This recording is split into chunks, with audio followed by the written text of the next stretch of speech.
Trump మా భయపడ్డా భయపెట్టాడా?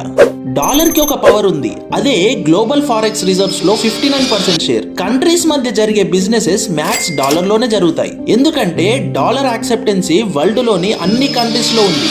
దీన్ని అడ్వాంటేజ్ గా తీసుకొని యుఎస్ ఏదైనా కంట్రీ మీద రివెంజ్ తీసుకోవాలంటే జస్ట్ డాలర్ లో ట్రేడ్ చేయనీయకుండా ఆ కంట్రీని బ్యాన్ చేస్తే చాలు. ఇంపోర్ట్స్ అండ్ ఎక్స్పోర్ట్స్ చాలా కష్టం అవుతాయి ఆ కంట్రీకి. ఎందుకంటే వాళ్ళ ఓన్ కంట్రీ కరెన్సీ వేరే కంట్రీస్ యాక్సెప్ట్ చేయొచ్చు, చేయకపోవచ్చు. దానివల్ల ప్రొడక్షన్ లేక ఇంపోర్ట్ అవ్వక ఆ కంట్రీలో రేట్స్ పెరిగి ఎకనామీ పడిపోయే ఛాన్స్ ఉంది. రష్యా యుక్రెయిన్ తో వార్ టైంలో ఈ ప్రాబ్లం ఫేస్ చేసింది కాబట్టే ఆల్టర్నేట్ కరెన్సీ గురించి బ్రిక్స్ మీటింగ్ లో పుతిన్ మాట్లాడాడు.